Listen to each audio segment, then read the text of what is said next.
right. Welcome to the deep dive. And we have, just an incredible stack of sources in front of us today. I really do. It's extensive. It's all focused on, well, what the sources are calling a forensic analysis of psychological decomposition. Yeah, that's a good way to put it. And we're pointing this entire lens at one character, the journey, the really tragic journey of Powder into Jinx. That's right. Our whole mission here is to take all this material and, really extract the core knowledge from it. And what's that core knowledge? It's about this devastating feedback. It's between this profound unresolved trauma and what happens next, the mental deterioration. So we're basically charting a course. Exactly. We're charting a course through extreme loss, debilitating insecurity, and then, eventually the severe psychosis that happens when these past wounds are just left. It's such a painful trajectory to watch. And what I find so compelling is that the source material doesn't just frame this as, good drama. No, not at all. It treats it like a chilling, almost functional case study. The transformation from this innocent, clinging little girl, Powder, to this erratic, destructive force of nature, Jinx. It just perfectly encapsulates this idea that how you deal with your history,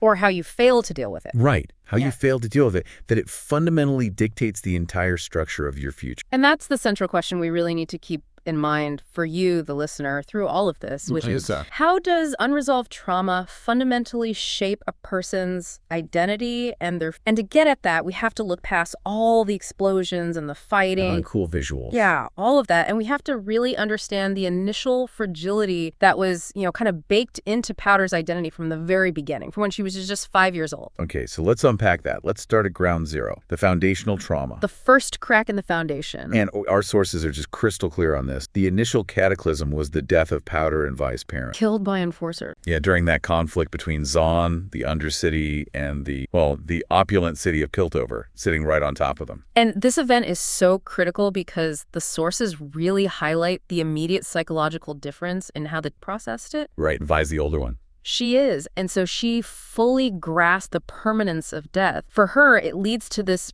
immediate recognizable grief. There's fear and this really strong sense of protective responsibility for her little sister. Well, Powder's only 5 or 6 years old. And that age is so, so crucial. She just doesn't have the cognitive framework yet to fully comprehend what's happened. The existential finality of death, of mass murder. So instead of having that typical breakdown you'd associate with such a profound loss. Right, the screaming, the crying. She does something else. The sources tell us she immediately focuses on consoling Vi. She just holds her tight because her sister's clearly, distraught.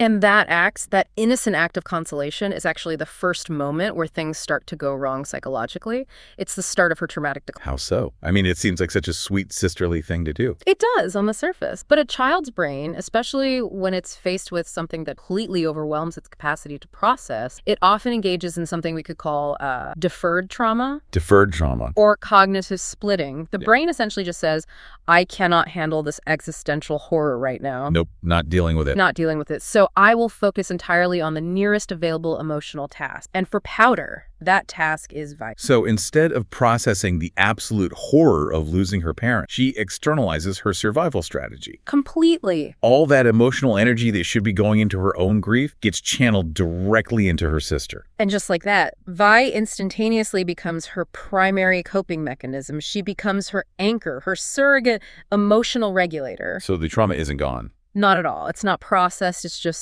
stored. And the activation key for that stored trauma is now held entirely by Vi. Yeah. So if a Vi is stable, Powder feels stable. If Vi is present, that trauma can stay locked away, deferred. But that dependency, that's the core vulnerability right there, isn't it? It's the core vulnerability of her entire developing self. This desperate need for Vi's presence just to stave off her own internal collapse. Which brings us to the environment they were trying to survive in, Zaun. Right. Because even if they had the healthiest coping mechanisms in the world, the constant oppression of the Undercity, it would have just shredded them. The sources describe Zaun as a zone of chronic low-grade stress that just it rapidly escalates into violence. And it's an environment where kids are instantly desensitized. The moral lines are completely blurred, and scarcity is the only thing certain. So for a child like Powder, who is already so fragile, it means she was living in a constant state of hypervigilance, always on edge. And the political backdrop here amplified this beyond just, poverty. Oh, absolutely. The conflict with Piltover wasn't just occasional raids, it was systemic. Yeah, the sources point that out again and again. Zaunites were dehumanized. They were viewed by that technologically enhanced city above as a chaotic waste dump. A waste dump. I mean, imagine growing up hearing that's what you are. And the systemic oppression, it's a profound source of what the sources call toxic stress. Toxic stress. And it's a concept they really emphasize as having these severe developmental consequences. Chronic, unpredictable stress, like the threat of enforcer or not knowing where your next meal is coming from. Right. It floods a child's brain with cortisol. And this neurochemical overload, it actually impacts the development of key areas. Which areas are we talking about? Specifically the amygdala, which governs fear and emotion, and the prefrontal cortex, which controls impulse and emotional regulation. Exactly. So we're getting a scientific explanation for her latent instability. The temperament wasn't just, sad or tough. It was structurally damaging her ability to regulate her own emotions later in life. Precise. This chronic stress creates heightened anxiety, difficulty regulating emotion. But beyond the neurological impact, the oppression to this massive internalization problem. Internalization. When you're constantly told and shown that you are less than, that you're just chaotic weight, you start... So Powder internalizes this idea that she and her whole community are just inherently inadequate compared to the luxury and shine of Piltover. Yes. And this deep-seated feeling of inadequacy, this shame, is then constantly reinforced by her own personal limitations. Because Zahn is unforgiving. It magnified all of her deficits. She wasn't a natural fighter. And in a place where physical toughness means survival. And not just survival, but contribution to her inability to protect herself or others through those traditional means became this glaring... It fostered this intense, persistent sense of vulnerability, of helplessness. Yeah. And that's where we get that quiet but just devastating line from her, "I'm not a fighter." It's not just a statement of fact, is it? No, it's a confession of failure. A failure in the one metric that her harsh world valued the most. And that failure, that feeling, it just constantly pushes her back toward her only psychological safe... Which is V's. The external validation that only V can provide. If she couldn't prove her worth with her fist, she had to prove it in every other way she could imagine. It makes her dependency not just emotional, but functional. Yeah. A necessity for her to feel like she has a place, like she can survive within the group. Absolutely. It's not a choice. It's a survival strategy. So building on that foundation, you've got the deferred trauma, you have the chronic environmental stress. Let's connect that directly to the critical relationship dynamics. Okay. Because what emerges is this almost desperate, externally dependent need for validation, which, I mean, that's the very definition of fragility in this context, right? It is. And we should probably define what externally dependent self-worth really means for you, the listener. Yeah, good idea. Imagine your emotional battery isn't housed inside you. It's a remote device, and it's held entirely by someone else. In this case, Powder's self-esteem was not internally derived. It was a reflection of V's current... That makes the stakes so perfectly clear. It's why it was so incredibly fragile, so susceptible to any perceived failure, or critically, any perceived rejection. Her self-esteem was completely tethered to V's approval and her ability to prove she was useful, that she wasn't a burden. And the source material just spells out this terrifying power dynamic. A single word from V could literally make or break Powder's day. That's not love, that's codependency, and it's rooted in survival. If V approved... Then Powder was safe. Safe from the internal collapse of that deferred trauma. But if V disapproved, all the shame and the terror of being useless and therefore abandoned, it all came rushing back. So when V thinks little of her capabilities, we see these immediate moments of sadness. She just shuts down, these emotional breakdowns. Because she completely lacks the internal resources to self-soothe, she needs V to do it for her. And then the pressure was just cranked up daily by the adopted brothers Milo and Clagger. Yeah. I mean, they were family, sheltered by Vander, but Milo was a constant source of this targeted emotional abuse. Constantly teasing, name-calling. And Milo's role is so crucial here because he functions as the external voice, confirming her internal stigma. Yes. Everything Powder secretly feared about herself being weak, being a liability, Milo verbalized it. He's the one who coined the name Jinx. He did, saying that every time Powder came along, something went wrong. She jinxes every job. And that direct naming, that shaming, it just fueled her fear of not being good. It took all her abstract insecurities and made them a concrete public identity. That is the power of a label, isn't it? Especially on a developing mind. When your deepest fears are given... The narrative of your own fragility could just become cemented. It becomes real. And this is where V's immense, unwavering importance comes into play. V acted as her primary protective emotional anchor. She didn't just fend off physical enemies. No, she consistently fended off Milo and the psychological weight of the Undercity. She was constantly reassuring Powder that she was worthy, that she was loved. And V's mitigation was so key. She was always relaying that message. What did I tell you? That I'm ready. That's right. She didn't try to force Powder to be tough like them. She encouraged her to play to her strength. Her intelligence, her creativity, her knack for invention. And the sources have these really rich, specific anecdotes that show this co-regulation in act. They do. Like when Powder overhears Milo complaining about her screw-ups. Yeah, she just instantly retreats. She physically tries to disappear to make herself small. Because that validation, that approval, it's her lifeblood, and he just cut it off. But Vi follows her, and she doesn't just dismiss Milo. Tell her to ignore him. No, she actively tries to shift Power's focus. She validates her feelings while at the same time mitigating the insult. She points out that even Milo makes mistakes. She brings up that time he tripped over his own paint bucket trying to draw a giant middle finger. It's such a small act, but it's so important. Pointing out that shared humanity of error, that was Vi directly challenging the narrative of shame that Milo was imposing. It was providing the exact dose of security and validation that Powder needed in that moment. It grounded her. It temporarily suspended that paralyzing fear that she was a burden, that connection. It was the only thing standing between Powder and a complete psychological unraveling. And the terrifying nature of this external dependency is just perfectly illustrated when they find the Hex Gemstone. After that failed robbery. Yeah. And what is Powder's immediate overriding priority? What's the first thing she thinks? It's not the danger. It's not the volatility of it. It's not the potential long-term consequences of this unstable, powerful new technology. No.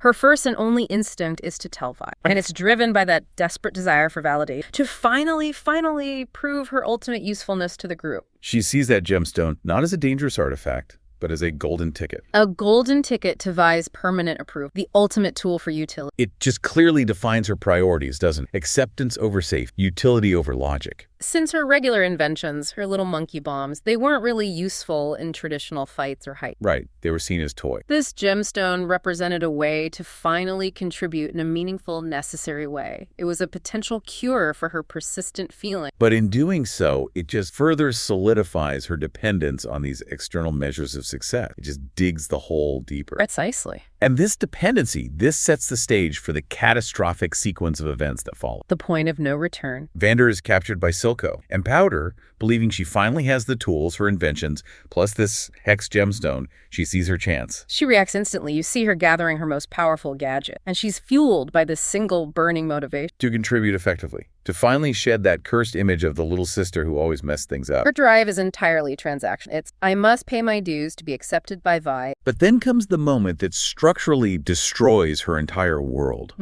V, in a moment of protective desperation, she tells Powder she can't come. It's too dangerous. You're not ready. And Powder just insists. But families stick together. You said it yourself. I want to fight. I can help. And this is the ultimate crushing blow. From Vi's perspective, this is an act of love, an act of protection. But from Powder's perspective. For Powder, whose self-worth is entirely 100% predicated on Vi's belief in her utility, this is a profound re-trauma. The only person who consistently told her she was good enough. The only person whose opinion mattered. Actively rejects her at the most crucial moment possible. She interprets Vi's protection as proof that she is utterly incapable. The source material says this rejection crushed her entire soul. It shatters the delicate architecture of her externally dependent self. And the reaction that follows is just, it's so fascinating and heartbreaking. In pure agony, she starts ripping apart one of her inventions. Right. She just starts tearing. But the sources highlight this really critical nuance. She cannot bring herself to complete it. Why is that detail so important? What does that tell us? It's because her inventions are a physical manifestation of her worth. They're her creativity,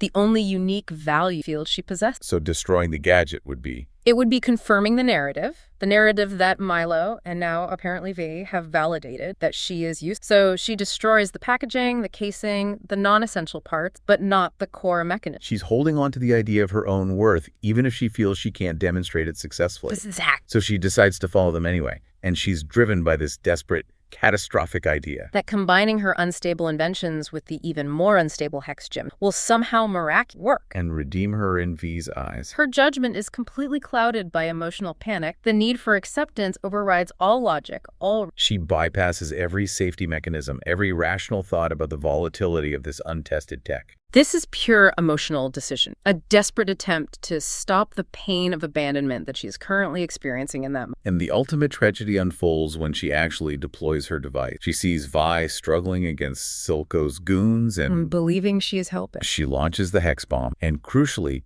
The sources emphasize she was completely unaware that the rest of the group was already successfully freeing Vander. The outcome is horrific, the death of Milo and Clagger, but the internal experience for a moment is joy. She's knocked back by the explosion, and she is smiling. That misguided triumph is so chilling. It's not malice. She's not smiling because people are dead. No, she's smiling because she believed she had finally... This was her moment, her ultimate test, where her faith in her creations finally paid off. The sources describe it as a moment of acute dissociation. Yes. She's dissociating from the horrific results and focusing entirely on the anticipated emotional reward. This was probably the happiest she had been. She had done the impossible. She had been useful. And she's elated, rushing to tell V that her monkey bomb finally worked. She's expecting praise, acceptance, the thing that would secure her relationship with V forever. The violence of that immediate delusion collapse, it must have been soul-shattering. I can't even imagine. She rushes toward V, triumph in her eyes, only to be confronted by the carnage she caused. And this time, there is no emotional co-regulation from V. No. V, having just lost her parents, now instantly loses her adopted brother. Vander is gone. She's just overwhelmed by pure, unprocessable grief and rage. She strikes Powder. She does, and then she screams the most damaging thing possible. Because you were Jinx, do you hear me? Milo was right. Now, the sources analyze this as a trauma response, but I want to pause here for a sec. Why do the sources emphasize that this is V's grief speaking and not a moment of painful, brutal honesty? Because that phrase, Milo was right, it's such a powerful validation of Powder. Doesn't it suggest V might have always harbored that about her sister? That's a critical challenge to the analysis, and the sources handle it with a lot of nuance. Okay. They argue that while the word itself confirms Powder's fears, the delivery of it is rooted in psychological projection. And Jack? Vi is experiencing a catastrophic event, unbearable guilt, grief, shock. Her subconscious cannot tolerate the randomness of it or the idea that she, the protector, failed to protect everyone. So she needs a reason. She needs a scapegoat. Exactly. Yeah. She unconsciously attempts to relocate her intolerable guilt and grief onto an external entity, Powder, by using the label that Milo conveniently provided. So this isn't Vi's stable, loving self-speaking. No. It's a trauma-shattered defense mechanism. Yeah. But for Powder, that distinction is completely irrelevant. For Powder, the only anchor who mattered just confirmed her deepest fear, and in doing so, retroactively validated every single insult Milo ever... And what does Powder say in that moment? She doesn't apologize for the explosion. No. Her first primal cry is, "Why did you leave me?" That question is the key to understanding the depth of her abandonment trauma. It's not an excuse for the death. What is it then? It's rooted in self-loathing. In Powder's shattered worldview, the sequence of events is crystal clear. If Vi hadn't rejected me, I wouldn't have broken. If I hadn't broken down, I wouldn't have tried to prove myself. And if I hadn't tried to prove myself, they would all still be alive. The origin of the pain for her is the rejection. And Vi walks away. She just needs time. Maybe only a few minutes to process. But to Powder, who is already standing on the precipice of a complete psychological collapse, this is definitive. It's final. This is abandoned. She's left pleading.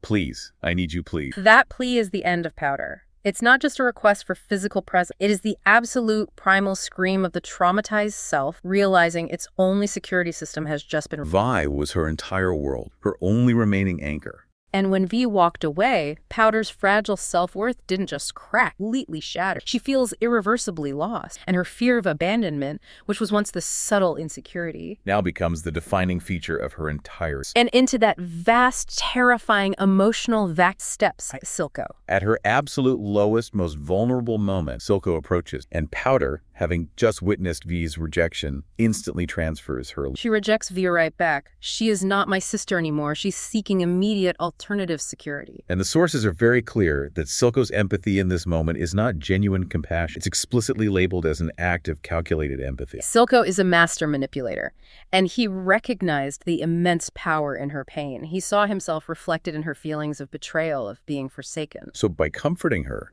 by accepting her exactly where she was, covered in the blood of her family and consumed by guilt, he initiated a form of what? The sources call it trauma bonding, or even narcissistic grooming. He didn't demand accountability from her. He simply offered validation for the pain that V caused. So in that moment, she lost everything she valued. Her sister, her family, her sense of self-worth. And any hope of ever becoming anything other. But in Silco, she immediately gained a replacement anchor. A new anchor. One who promised acceptance not based on competence or usefulness, but based on shared pain and the full embrace of her destructive identity. He validates her narrative. V abandoned you because you are powerful, and I accept that power. The environment under Silco's wing, then, becomes the laboratory for the final transformation. Yes. This new relationship was the total weaponization of Powder's trauma into the identity. And Silco's technique was psychological gas indoctrination. He didn't try to heal her past. He taught her that her destructive tendencies, her perceived weaknesses, her volatility, her extreme emotional swings were actually her greatest strengths. He encouraged her to embrace the name Jinx. It was a deliberate process designed to reinforce the belief that V betrayed her and that only he, Silco, truly understood and accepted her fracture. He essentially converted her deepest wound into a source of power, or at least the illusion of power. And the explicit goal, as articulated in the sources, is chilling because it is a forced internal suicide.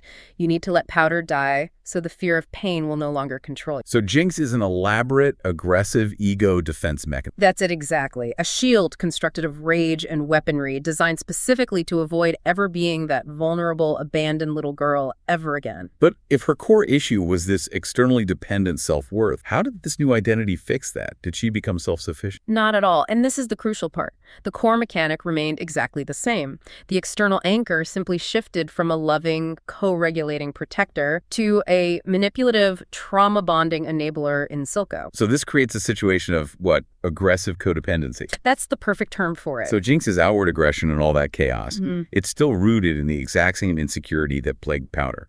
Absolutely. Despite the terrifying, hyper-competent facade, Jinx remains profoundly insecure. She is constantly committing extreme, over-the-top acts of violence, of sabotage, of invention. All to seek Silco's approval. And demonstrate unwavering loyalty. She needs to prove to him and to herself that Powder is dead and that Jinx is worthy of his dangerous acceptance. It's the same desperate striving that Powder just using rockets instead of bombs. She is constantly striving to embody this fierce, powerful figure that Silco, her internal conflict. She lives in this paralyzing fear of being seen as weak, emotional, or worst of all, a failure. Because failure means abandonment. Again. And we see this fear just bubble up to the surface repeatedly, especially when she perceives Silco's disappointment. She even voices this internal panic directly. Now he thinks I'm weak, I'm not weak, and I'm going to show him you'll see. That frantic need to show him is the defining trait of aggressive. So her internal pain and anger are just channeled entirely into destructive behavior. The desire to help, which defined Powder's inventions, has completely morphed into a need to destroy, which defines Jinx's technology. Her creations aren't for the benefit of Zahn anymore. No. They are elaborate with her audience. Silco, internalized voices of Milo and Vi, and the ghost of Powder. They are proof that she... So if we strip away the gadgets and the neon paint and everything, the core of her internal struggle remains identical to Powder's. A desperate yearning for acceptance and to secure a valued place. The only difference is the path. It's just such a tragic reflection of wounds left to fester. The fragile, externally dependent Powder shattered when her anchor left. And the resulting Jinx is a fractured identity that achieves acceptance only through chaos and destruction. She is not free. She's a prisoner of her own unhealed trauma, constantly performing to avoid the pain of abandonment. It's the ultimate consequence of building a psychological battery entirely on borrowed power. It was just doomed to explode the moment that external source was removed and replaced by a manipulative. It really was. This deep dive into the source material, it just reveals the profound tragedy of Powder's transformation. Jinx is the ultimate consequence of an externally dependent self-worth colliding with devastating abandonment trauma. All against a toxic backdrop of chronic systemic stress. Yeah, there was simply no internal foundation for her to draw upon when the only thing keeping her stable walked away. And Jinx's story, it really highlights the incredibly fine line between forging one's own identity and succumbing entirely to destructive external influences when you feel utterly lost and rejected. It forces us to confront the dangerous pathway we all walk if we fail to heal the hurts we carry. The monsters we create often make it as the most vulnerable, unacknowledged, and desperate parts of ourselves. And this analysis leaves us with some truly provocative questions to consider. These are questions posed directly by the source material itself about fate and environment and choice. They really demand a deeper consideration of the circumstances that birthed Jinx. First, when you consider the neurological impact of that toxic stress in Zahn and the instant channeling of trauma into dependency on Vi at just 5 years old, was Powder always destined for some form of psychological volatility? Was that outcome or something like it inevitable given her early environment and the total lack of internal? And second, if the trauma was deferred, not processed, at what point does intervention become impossible? With specific early help, addressing the neurological impacts of chronic stress or treating those early abandonment fears, would that have been enough to set her on a much healthier path? Or was the damage already too severe by the time she was a teenager? Third, what if she'd grown up in a different environment, maybe even in Piltover, a place that recognized and allowed her specific inventive skills to prosper? Would she have been able to build internal faith in herself, fewer insecurity? And would that have reduced her desperate need for external validation? And four, given the profound effect of V's rejection, if V had never left her behind that day to rescue Vander, could she have received counseling or guidance to properly handle the Hex gemstone, to safely use her invention? Could that one different choice have prevented her entire descent into guilt and rejection? And finally, when does the quest for self-discovery, that idea of letting powder die, when does that turn into complete self-destruction? And are we truly free if we abandon everything we once were, only to forge a new identity based purely on amplified pain and betrayal? Profound questions that speak volumes about the human psyche and the catastrophic effects of feeling truly abandoned. Thank you for joining us for this deep dive into the fractured identity of powder. We'll see you next time.